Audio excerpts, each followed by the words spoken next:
Cell organelle क्या होता है, मैंने इसके पहले बताया था, आपको बता देती हूँ मैं क्या होता है। मैंने बताया था सेल का डेफिनेशन दिया था, सेल का डेफिनेशन क्या होता है। फिर मैंने बताया था इसकी थ्योरी बताई थी कि सेल सिद्धांत किस किसने दिया था। फिर मैंने बताया था कि इसके बहुत सारे फादर हैं, जैसे कि मॉडर्न फादर हो गया, इंडियन फादर हो गया, फिर फादर ऑफ सेल हो गया। मैंने थ्योरी के बारे में बताया, सेल के बारे में बताया। फिर मैंने उसके अंदर मतलब सेल ऑर्गेनल के पार्ट क्या स्टार्ट किया था। सेल ऑर्गेनल बोले तो कोशिकांग के बारे में। कोशिकांग क्या होता है, कोशिका का अंग वैसा अंग जो उसके अंदर पाया जाता है। जैसे एक कोशिका है, इसके अंदर बहुत सारे अंग पाए जाते हैं, न्यूक्लियस हो गया, माइटोकॉन्ड्रिया हो गया, गोल्जी बॉडी हो गया, लाइसोसोम हो गया, इसके बारे में। जिसमें से मैंने पहला आपका सेल ऑर्गेनल को कंप्लीट कर दिया, जिसका नाम था आपका सेल वॉल नाम था। क्या नाम था, सेल वॉल। सेल वॉल क्या होते हैं, उसका आउटर पार्ट होता है जो उसको प्रोटेक्शन देता है, बाहर की लेयर होती है। सेल वॉल प्लांट में पाए जाते हैं। सेल वॉल ऐसा कौन सा बैक्टीरिया है जिसमें पाया जाता है, तो वो माइकोप्लाज्मा बैक्टीरिया है। बाकी सारे बैक्टीरिया में सेल वॉल ऐसा सारे बैक्टीरिया में क्या पाया जाता है, सेल वॉल पाया जाता है। लेकिन एक माइकोप्लाज्मा एक ऐसी बैक्टीरिया है जिसके अंदर सेल वॉल नहीं पाया जाता, वो एक्सेप्शन था। ये सब के बारे में मैंने बहुत डिटेल में आपको पढ़ा। आई होप आप लोगों ने वो वीडियो देखी होगी और आपको पसंद आया होगा। आज हम नेक्स्ट बात करेंगे आगे के बारे में कि सेल वॉल के बारे में क्या होगा। तो आपका नंबरिंग कितना होगा वो लिखिएगा। तो आज मैंने एक नंबर पे पढ़ाया था सेल वॉल के बारे में, और आज हम लोग पढ़ेंगे सेल मेम्ब्रेन के बारे में। सेल मेम्ब्रेन क्या होता है, 2 नंबर पे हम लोग लिखेंगे सेल मेम्ब्रेन। सेल मेम्ब्रेन क्या होता है, कोशिका झिल्ली होता है। क्या होता है, कोशिका झिल्ली होता है। कोशिका झिल्ली किसको कहते हैं, हम तो ये जैसे कि सेल में देखे थे हम लोग, सेल वॉल में देखे थे, सेल वॉल में देखे थे कि उसका काम क्या होता है, कैसे कैसे इसका काम किया जाता है। तो ये क्या होता है, इसके बारे में पूरा का पूरा लिखा हुआ था। तो आज हम देखेंगे कि ये सेल मेम्ब्रेन क्या होता है या कोशिका झिल्ली क्या होता है। अब हिंदी में देखेंगे तो एक झिल्ली होती है। इससे ये पता चलता है कि इसकी जो सेल होगी वो बहुत ही ज़्यादा पतली होगी। जैसा कि हम आपको बताते हैं कि आप लोगों ने कभी प्याज देखा होगा, क्या कभी क्या हमेशा देखते होंगे, तो उस प्याज में देखे होंगे कि एक थोड़ा सा जब उसको हम खुरसते हैं तो हटाते हैं तो उससे एक लेयर निकलती है, रेडिश पिंक कलर का निकलता है। प्याज के अंदर जो उसका जो पार्ट होता है उसको हम निकाल करके उसके ऊपर का जो लेयर हटाते तो बहुत ही ज़्यादा पतली होती है, बहुत ही ज़्यादा थिन होती है। और वो प्याज किसके वजह से ऐसा होता है, तो वो सल्फर की वजह से होता है। हम बताएंगे सेल मेम्ब्रेन ये जो पतली लेयर होती है वो किसके वजह से होती है, तो हम आगे बात करेंगे। तो उसी तरीके से सेल मेम्ब्रेन पाया जाता है। एक आपका ये सेल है, ये आपका एक सेल है, ये बीच में आपका न्यूक्लियस है, ये हमेशा न्यूक्लियस होता है, ठीक है। ये आपका बाहर का क्या होगा, था मैंने बताया था कि ये क्या हो गया आपका, मैंने कल बताया था कि ये क्या था आपका सेल वॉल हो गया। लेकिन इसी के अंदर क्या होता है, सेल, ये तो आपका पूरा का पूरा सेल हो गया, ये हो गया। तो इस सेल के अंदर ही क्या होता है आपका, ये झिल्ली होता है। क्या होता है, सेल मेम्ब्रेन होता है। अब ये 2 तरीके से होता है, क्योंकि मैं बताई थी आपको कि सेल वॉल प्लांट में होता है लेकिन एनिमल में एब्सेंट होता है। तो आपका 2 तरीके का सेल बनेगा, इस तरीके से आपका 2 सेल बनेगा, एक प्लांट का और एक एनिमल का, ठीक है। ये आपका हो गया प्लांट का, ये हो गया आपका एनिमल का हो गया, ये सेल हो गया। तो प्लांट में क्या होगा आपका, इस तरीके से बाहर की लेयर में क्या होगा, ये अंदर ये आपका सेल हो गया, ये बाहर में हो जाएगा आपका क्या, सेल मेम्ब्रेन हो जाएगा। और ये आउटर वाला पार्ट जो होगा, जो लास्ट का पार्ट होगा, यही होगा आपका क्या होगा, सेल वॉल होगा। क्या होगा, सेल वॉल होगा। ये आपका प्लांट में हो जाएगा, किस में हो जाएगा, ये प्लांट में हो जाएगा। उसी तरीके से एनिमल में, ये एनिमल में सेल हो गया, ये न्यूक्लियस हो गया। और ये न्यूक्लियस के बाहर जो सेल के बाहर जो होता है उसी को हम बोलते हैं, हम सेल मेम्ब्रेन बोलते हैं या कोशिका झिल्ली बोलते हैं। तो आपको कभी कभी पूछा जाता है कि सेल मेम्ब्रेन जो होता है, कोशिका झिल्ली जो होता है, वो एनिमल में कहाँ पे पाया जाता है, कौन से लेयर में, तो वो आउटर लेयर पाया जाता है, बाहरी परत पाई जाती है। लेकिन वही प्लांट की बात करते हैं तो प्लांट में कहाँ पाया जाता है, मिडिल में पाया जाता है। पहले आपका वॉल होता है, उसके बाद उसमें मेम्ब्रेन होता है। तो ये था आपका दोनों का थोड़ा सा कंपैरिजन कि कैसे होता है। इसमें बहुत सारा बच्चे कंफ्यूज होते हैं, इसलिए मैंने क्लियर कर दिया। बात करते हैं कि ये सेल वॉल जो होती है ये तो पाया जाता है 2 तरीके से, एनिमल में कहाँ पाया जाता है, प्लांट में कहाँ पाया जाता है, मैं बता दें।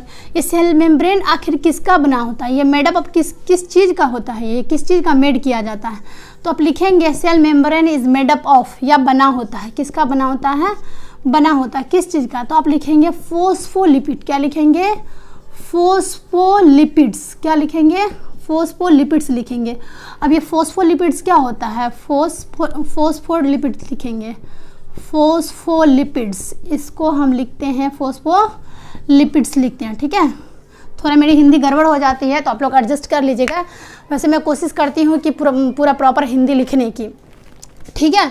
तो ये होता है फॉस्फोलिपिड्स। ये फॉस्फोलिपिड्स किस चीज़ की बनी होती है? जैसे कि मैंने कल बताया था कि सेल वॉल जो होता है, कल नहीं, इससे पहले वाली वीडियो में जो मैं अपलोड की थी, तो मैं बताई थी कि सेल वॉल किसकी बनी होती है। तो सेल वॉल सेल्यूलोज की बनी होती है। वही बात करते हैं हम बैक्टीरिया में, तो वो पेप्टिडोग्लाइकोजन की बनी होती है। फिर मैं बात करती हूँ कवक में, तो वो काइटिन की बनी होती है। सब में अलग अलग तरीके से बनी होती है। तो ये सेल मेम्ब्रेन तो फॉस्फोलिपिड्स के। फॉस्फोलिपिड्स किसको कहते हैं? वैसा ग्रुप जो फॉस्फेट से जुड़ा हो। अब ये फॉस्फेट क्या होता है? ये केमिस्ट्री की बात है, ये केमिकल की बात है, ये एलिमेंट्स की बात है, तत्वों की बात है। तो हम केमिस्ट्री में इसके बारे में पूरा डिटेल में पढ़ेंगे। फॉस्फेट आखिर होता क्या है, इसके काम क्या होते हैं, कहाँ पे यूजेस होते हैं, क्या ये प्लांट में पाया जाता है, क्या एनिमल, इस ये बात की बात है। फिलहाल हम इसको एक लाइन में लिखेंगे जो किससे जुड़ा हो, किससे जुड़ा हो? ये फॉस्फेट से जुड़ा हो। किससे जुड़ा हो? फॉस्फेट से जुड़ा हो। तो जो वैसा एलिमेंट जो फॉस्फेट से जुड़ा हो उसको हम फॉस्फोलिपिड्स बोलते हैं। और लास्ट में देखिए आपको लिपिड्स लिखा हुआ। लिपिड्स का मतलब होता है वसा। वसा बोले तो ये चर्बी। तो ये जो दोनों चीज मिल के होता है, मैं बताई थी आपको कि प्याज जो होता है वो सल्फर की वजह से वैसा पतला होता है, यहाँ फॉस्फोलिपिड्स की वजह से होता है। लिपिड्स का मतलब होता है तेलीय पदार्थ या चर्बी वाला पार्ट होता है, उसी को हम बोलते हैं। तो ये इसी से मिलके बना होता है, ठीक है। बात करते हैं कि ये क्या किस किस में पाया जाता है। तो ये दो प्रेजेंट किस में होता है? ये प्रेजेंट इन बोथ। किस में होता है? Present in both. किस में होता है? बोथ में। ये दोनों में पाया जाता है, दोनों में। अब ये दोनों कौन कौन सा है? तो एक आप लिखेंगे प्लांट और दूसरा आप लिखेंगे एनिमल। क्या लिखेंगे? प्लांट एंड एनिमल लिखेंगे। ये प्लांट और एनिमल दोनों में पाया जाता है, ठीक। तो ये आपका 2 पॉइंट हो गया। तीसरा पॉइंट बनता है कि इसका काम क्या होता है। ये आखिर होता है तो काम क्या करता है? ये काम ये करता है, ये इसका 2 ही काम होता है। इसको एक लाइन में हम बोलेंगे तो इसको बोलेंगे it regulate to molecule inside to outside, outside to inside. इसका मतलब ये होता है कि बाहर के जो खराब पदार्थ होते हैं, जो पार्टिकल्स होते हैं, वो हमारे सेल्स के अंदर नहीं आए, और जो हमारे सेल्स के अंदर जो होते हैं, जो अच्छे पार्टिकल्स होते हैं, वो बाहर जा करके उससे कांटेक्ट में नहीं आए। इसका 2 ही काम होता है। तो ये रेगुलेट करता है किसको? मॉलिक्यूल को मूवमेंट करने में। तो इसका एक ही, इसका मतलब फंक्शन नहीं पूछा जाता है, बस इसके बारे में पूछा जाता है कि कौन क्या किया था या कैसे कैसे इसमें काम होता है या किसका बना होता है। तो एक लाइन में याद रखें कि बाहर के खराब पदार्थों को अंदर नहीं आने देता है सेल के, और जो सेल के अंदर जो अच्छे पार्टिकल्स होते हैं या पदार्थ होते हैं उसको बाहर नहीं जाने देता, ठीक है। ये हो गया। तो इसका काम आपको समझ में आ गया कि अंदर के पार्टिकल को बाहर नहीं, बाहर के पार्टिकल को अंदर नहीं आने देता है। क्या ये जो सेल मेम्ब्रेन है इसकी खोज तो किसी न किसी साइंटिस्ट ने की होगी, किसी न किसी साइंटिस्ट ने की होगी। हाँ बिल्कुल की है। एक साइंटिस्ट का नाम था जो हम लिखेंगे, इसको खोज लिखेंगे या डिस्कवरी लिखेंगे। इसको खोजा था किसने? तो आप लिखेंगे नगेली। किसने की थी? नगेली एंड क्रैमर ने की थी। क्रैमर ने, किसने की थी? क्रैमर ने। नगेली एंड क्रैमर ने, ये 2 साइंटिस्ट आए और उन्होंने क्या किया? इसकी खोज की थी। किसकी? सेल मेम्ब्रेन की। और किस चीज़ में खोज की थी? तो ये आरबीसी में खोज की थी। और आरबीसी में किसने खोज की थी वो आपसे नहीं पूछा जाएगा, उतना डिटेल में नहीं पूछा जाएगा। या मैं इतना तक आपको बायोलॉजी पढ़ा दूंगी या केमिस्ट्री या फिर आपका मैप हो गया या पॉलिटी हो गया या करंट अफेयर से रिलेटेड हो गया कि मेरे सब्जेक्ट से आपका एग्जाम में कोई भी क्वेश्चन नहीं छूटेगा, ये मैं गारंटी लेती हूँ। लेकिन हाँ, शर्त ये भी है, कंडीशन ये भी है कि उतना मेहनत आपको भी करना पड़ेगा। तो नगेली एंड क्रैमर ने खोज की थी, मतलब इसका खोज किया था। लेकिन इसको सबसे पहली बार इसको किसने मतलब इसको ऑब्जर्व किया था आरबीसी में? तो लिखिएगा आप ऑब्जर्व के बारे में। ऑब्जर्व का मतलब होता है देखा। किसने देखा था पहली बार? तो एक साइंटिस्ट है जिनका नाम था आपको ग्रैंडल। क्या नाम था? ग्रैंडल। इन्होंने ही क्या किया था? ग्रैंडल, इन्होंने ही क्या किया था?